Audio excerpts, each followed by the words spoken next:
ওই শোনো, একটা কথা বলবো? হ্যাঁ বলো, কি বলবে? তুমি কষ্ট পাবে না তো?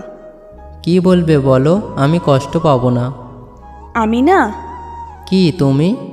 আমি না এই রিলেশনটা রাখতে চাইছি না। কিন্তু কেন? না, এমনি। কারণটা তো বলো।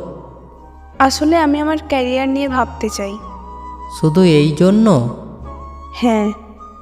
আমরা কি আর কখনো একসাথে থাকবো না?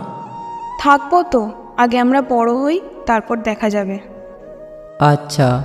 তুমি কষ্ট পাও নাই? না তো, এই দেখো আমি হাসছি। তখন ছেলেটা অনেকটাই হেসেছিল।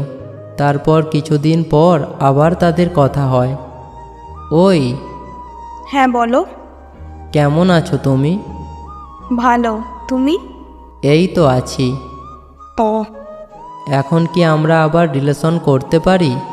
আমি না আসলে আর রিলেশনে যেতে চাই না।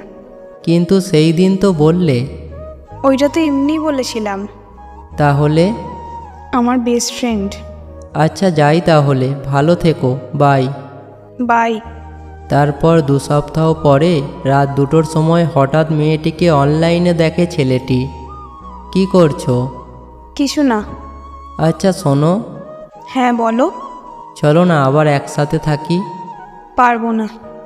আমি জানি আমি ভালো না, তুমি আমাকে বলো, আমি পুরো চেঞ্জ হয়ে যাব। তুমি যা বলবে সব করব, প্লিজ ফিরে এসো। সরি, আমি পারবো না। তোমাকে প্রতিদিন গিফট দেব, যা চাইবে তাই করব, প্লিজ ফিরে এসো। না থাক, লাগবে না আমার। তুমি আমাকে ভুলে যাও। আমি পারবো না তোমাকে ভুলতে। আমিও পারবো না, সরি।